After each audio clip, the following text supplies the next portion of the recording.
To the topic maths classes. Hope आप सब बढ़िया होंगे और आप सबकी प्रिपरेशन भी अच्छी चल रही होगी। अगर आप चैनल पर नए हैं तो आप चैनल को सब्सक्राइब कर लें और इसे अपने फ्रेंड्स के साथ में शेयर भी कर दें।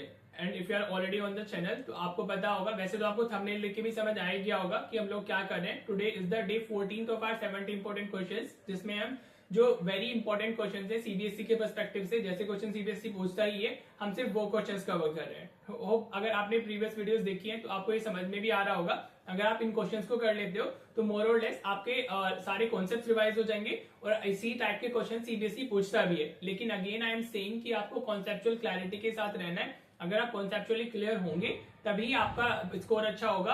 अगर आपको बहुत अच्छा स्कोर चाहिए, मतलब यू वांट 80 on 80 या 70 प्लस आपको चाहिए, तो सिर्फ ये हमारे 70 इंपॉर्टेंट क्वेश्चंस करने से आपका वो स्कोर तो नहीं आएगा डेफिनेटली। बाकी उसके लिए आपको थोड़ी मेहनत करनी होगी। हर रोज जो शॉर्ट्स अपलोड होते हैं वो जरूर देखा करो, क्योंकि एमसीक्यूज में उधर कवर करा रहा हूँ। ठीक है बेटा। और मेन क्वेश्चन है हमारे 2 मार्कर्स, 3 मार्कर्स, 4 मार्कर्स, वो हम सब 4 मार्कर्स में तो केस स्टडी होती है, वो तो मैं 2 वीडियोस अपलोड कर चुका हूँ और मैं कर दूंगा केस बेस के अलग से। और बाकी जो हमारे 2, 3 और 5 मार्कर्स है वो हम इधर से कवर कर रहे हैं। ठीक है बेटा जी। तो चलिए अपनी वीडियो क्वालिटी को 720 पिक्सल पे सेट कर लीजिए और स्टार्ट करते हैं आज की वीडियो। ठीक है। देखो अभी अगर आपने कल की वीडियो देखी होगी तो उसमें हमने क्या किया था, उसमें हम लोगों ने एक स्पेशल टाइप ऑफ क्वेश्चन किया था जिसमें हम एक्स या वाई को सॉल्व करते हैं। ठीक है बेटा। अभी थर्ड चैप्टर से या तो वो 3 क्वेश्चन जो मैं ऑलरेडी करा चुका हूँ, ग्राफिकल मेथड, हमारा कंडीशन ऑफ लाइन पे बेस्ड क्वेश्चन, और हमारा जो क्वेश्चन कल हमने किया है वो इंपॉर्टेंट है, या फिर इसमें वर्ड प्रॉब्लम। ठीक है। वर्ड प्रॉब्लम स्टैंडर्ड बैच वालों के लिए ज्यादा इंपॉर्टेंट है, चैप्टर 3 से और चैप्टर 4 से। अगर आपका नसीब बढ़िया होगा तो आपको वहां से मिल जाएगा नॉन वर्ड प्रॉब्लम क्वेश्चन मिलेगा, या फिर वो चॉइस में मिल सकता है। और अगर आपका नसीब बेकार है थोड़ा, राइट, तो आपको सिर्फ वर्ड प्रॉब्लम मिलेगी। वर्ड प्रॉब्लम में मेनली बच्चों को प्रॉब्लम होती है, राइट। इसमें आपको थोड़ा सा देखो, ऑलरेडी मैं 2 वीडियोस अपलोड कर चुका हूं जिसमें हमने 6 वर्ड प्रॉब्लम्स कवर किए हुए हैं। अभी हम 2 करेंगे, तो इन टोटल आप वो वीडियोस भी देख लेना। चैनल पे जाओगे तो चैप्टर 3 में वर्ड प्रॉब्लम्स करके ही अलग से 2 वीडियोस बनी हुई है, पार्ट 1 पार्ट 2, तो आप वो भी देख सकते हो। ठीक है बेटा। तो अभी देखते हैं इसको क्या क्वेश्चन है हमारा। The 2 angles of a right angle triangle other than 90 degree are in the ratio 2:3। ये हमें क्या दिया हुआ है, रेशियो दिया हुआ है 2:3 का। तो आपका एक राइट एंगल ट्राइंगल हो गया। हाँ जी बेटा, राइट। तो ये तो 90 डिग्री हो गया और बाकी दोनों का ना हमें रेशियो दिया हुआ है। ठीक है। अब उसने बोला है express the given situation algebraically as a system of linear equation in 2 variables. ठीक है। अब अगर इसने 2 वेरिएबल्स नहीं बोला होता, ठीक है, तो मैं इसमें कॉमन रेशियो लेता, 2x 3x लग जाता है, एक 2x हो गया, एक 3x, एंगल सम प्रॉपर्टी लगा करके एंगल आ जाते हैं हमारे, राइट। बट अब उसने बोल दिया लीनियर इक्वेशन इन 2 वेरिएबल्स, तो अब हमारा मतलब हमें 2 वेरिएबल्स लेनी ही होंगे। ठीक है बेटा जी। तो आप लिख लोगे late other 2 angles will be, let other 2 angles be, हमने x एंड y ले लिए, x एंड y।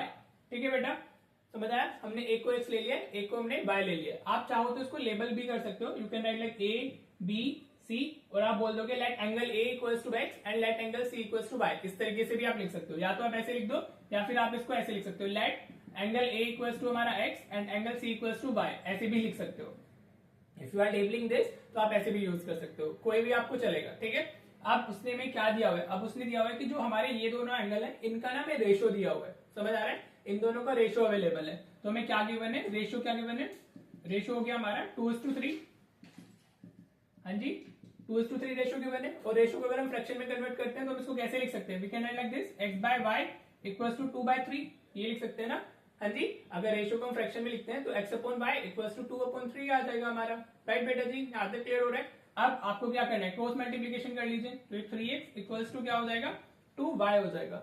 ठीक है बेटा, क्या हो जाएगा हमारा 3x इक्वल्स टू 2y। ठीक है। आप इसको इस पॉइंट पे छोड़ सकते हो, या आप इसको 3x minus 2y equals to 0 डाल के इसको इधर शिफ्ट करके इक्वेशन फर्स्ट बोल सकते हो। आपको इस चीज के मार्क्स मिलेंगे क्योंकि उसने बोला express the given situation algebraically as a system of linear equations, right. और वर्ड प्रॉब्लम में इक्वेशन बनाने के मार्क्स होते हैं। ठीक है जी। नाउ फिर अब आप क्या कर सकते हो, अब एक इक्वेशन तो ये आ गई है, अभी हमें पेयर ऑफ लीनियर इक्वेशन बनाना है, राइट। तो वो क्या होगा, अगर आप आपने इसको x बोला हुआ है और आपने इसको y बोला हुआ है, तो देखो you know angle sum property से कि तीनों एंगल्स का सम क्या होता है हमारे ट्राइंगल के, 180 डिग्री होता है। तो हाउ कैन यू राइट, आप ऐसे लिख सकते हो इन ट्राइंगल एबीसी, हाँ जी, x plus y plus 90 degree equals to 180 degree. हाँ जी बेटा, राइट। और इसके आगे लिख देना एंगल सम प्रॉपर्टी। ये सब चीजें भी होती हैं जो आपको स्पेसिफाई करनी होती है। अगर आप प्रॉपर प्रेजेंटेशन के साथ चीजें लिख के आते हो तो फिर आपके मार्क्स डिडक्ट होने के चांसेस कम हो जाते हैं, ठीक है। मे बी कि इसके लिए मार्क्स ना हो एंगल्स एंड प्रॉपर्टी लिखने के लिए, मे बी, बट अगर हुए और आपने नहीं लिखा तो आपके मार्क्स तो गए ना, तो आपको थोड़ा अच्छे से उसको अटेम्प्ट करना है, राइट। नाउ इसको 90 को आप इधर शिफ्ट कर दो तो ये क्या हो जाएगा, x प्लस वाई 180 माइनस 90 होगा तो ये 90 डिग्री आ जाएगा। तो दो इक्वेशन आपकी आ गई है, first is this, second is this. तो ये हो गया आपका एक आंसर, हाँ जी, एक्सप्रेस करने वाला। जो हमारी सिचुएशन दी हुई है हमने उसको ऐसे एक्सप्रेस कर दिया, ठीक है बेटा। नाउ उसने बोला एंड हैंस सॉल्व इट, अब आप इसको सॉल्व भी करना है।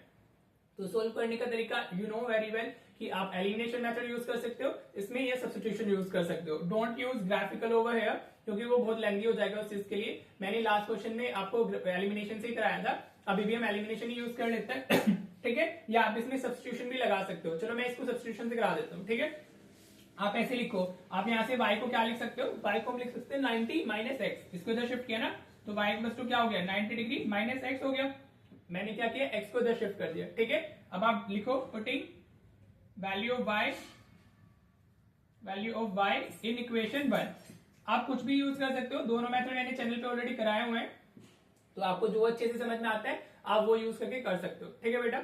अब इसमें हम क्या करें, इक्वेशन वैल्यू ऑफ y जो हमें यहाँ से मिली है उसको हम इक्वेशन 1 में पुट कर रहे हैं। तो ये तो 3x लिखा हुआ है, माइनस 2 y की जगह पर उसको पुट रिप्लेस कर रहे हैं, तो y हमारा क्या है 90 माइनस एक्स आ गया इक्वल्स टू 0। समझ में आ रहा है बेटा। अब आप इसको मल्टीप्लाई करो तो 3x माइनस 2 इंटू 90 ये तो 180 हो जाएगा, और माइनस ये 2 into minus x plus 2x हो गया इक्वल्स टू 0। ये माइनस 2 से माइनस एक्स को मल्टीप्लाई करेंगे ना तो प्लस 2 हो जाएगा। अब ये 3x प्लस 2x 5x हो गया, 3x प्लस 2x और 180 को उधर शिफ्ट कर दीजिए तो 180 डिग्री आ गया हमारा, हाँ जी। अब x की वैल्यू कितनी आ गई हमारी 180 डिवाइडेड बाय 5, तो इसको डिवाइड करोगे तो आप कितना मिलेगा आपको 5 3 15 और ये हमारा कैरी 3 30 हो जाएगा, 5 6 is 30। तो x की वैल्यू कितनी आ गई हमारी 36 डिग्री आ गई है, ठीक है बेटा जी। तो x is equal to 36 degree, ठीक है। क्लियर, यहाँ तक समझ आ गया कैसे किया हमने। अगर एक बार इक्वेशन बन जाती है तो फिर सॉल्व करना तो इजी होता ही है ऑफ कोर्स, ठीक है। अब आप इसमें पुट कर दो। अब आपको क्या करना है, you can put value of x in this equation y equals to this ना, या फर्स्ट में भी बोल सकते हो, कैसे भी बोल दो। आपको लिखना है पुटिंग वैल्यू ऑफ x, ये प्रेजेंटेशन मैटर्स ना, value of x in equation आप फर्स्ट बोल दो, राइट। नोट फर्स्ट सेकंड में डाल देते हैं, x प्लस वाई है ना इधर, तो राइट x की वैल्यू हमारी 36 आई है, तो 36 प्लस वाई इक्वल्स टू 90। आप कुछ नहीं करना है, आपको माइनस ही करना है और आपको आंसर मिल जाएगा, राइट। वो तो प्रेजेंटेशन के चलते मैं इतना सब लिख रहा हूँ, नहीं तो आप सीधे भी अपना आंसर डाल सकते हो। तो y कितना हो गया 54 डिग्री हो गया, ठीक है बेटा जी। होप आपको ये क्वेश्चन अच्छे से क्लियर हो गया होगा। Main thing is only forming the equation. If you can form the equation that it will become very easy to solve the equation, ठीक है बेटा। उसमें तो आपका एलिमिनेशन या सब्स्टिट्यूशन कुछ भी लगनी है, ठीक है बेटा जी। होप आपको क्लियर हो गई होगी। अगेन आई एम सेइंग कि मैंने कुछ वर्ड प्रॉब्लम्स अलग से चैनल पे ऑलरेडी कराई हुई हैं, आप उनको भी देख लीजिएगा। अगर आप इतना सब देख लेते हो तो आपको थोड़ा मतलब कॉन्फिडेंस आ जाएगा कि आपको कैसे जाना है। बाकी उसको अच्छे से रीड करो और जो जो लाइंस लिखी हुई उनको इंटरप्रेट करते हुए चलो, ठीक है बेटा जी। होप आपको ये क्वेश्चन क्लियर है। In case you have any doubt please do comment. तो चलो अब हम देख लेते हैं आपके होमवर्क। देखो बेटा, ये दोनों आपके होमवर्क क्वेश्चन है। ये आपको दिया हुआ है पैरीमीटर ऑफ रेक्टेंगल ऑलरेडी दिया हुआ है आपको, और एक आपको length of rectangle is 5 centimetre more than its bread, ठीक है। तो आप लेंथ को x ले लेना, ब्रेड को y ले लेना, दो वेरिएबल्स में एक्सप्रेस करना है उसे हमें, राइट। तो हमारी जो लेंथ होगी that will be 5 centimetre more than its breadth, तो x is equal to y plus 5 हो जाएगा। x लेंथ है हमारी, ब्रेड हमारी y है, और एक इक्वेशन आपकी पैरीमीटर के फॉर्मूले से आ जाएगी 2l into l plus b equals to 70 हो जाएगा। तो वहां से भी x y हो जाएगा, तो x प्लस 5 75 आ जाएगा, ठीक है। और ये एक्जैक्टली सेम क्वेश्चन इस टाइप का आपका उसमें दिया हुआ है सैंपल पेपर में। सीबीएसई ने जो सैंपल पेपर इशू किया है 26 बोर्ड के लिए, 25-26 वाला, राइट। उसमें ऐसा क्वेश्चन दिया हुआ है जो सेक्शन सी में प्रेजेंट है फॉर 3 मार्क्स, और वो मैं ऑलरेडी चैनल पे सॉल्व करा चुका हूँ, ठीक है।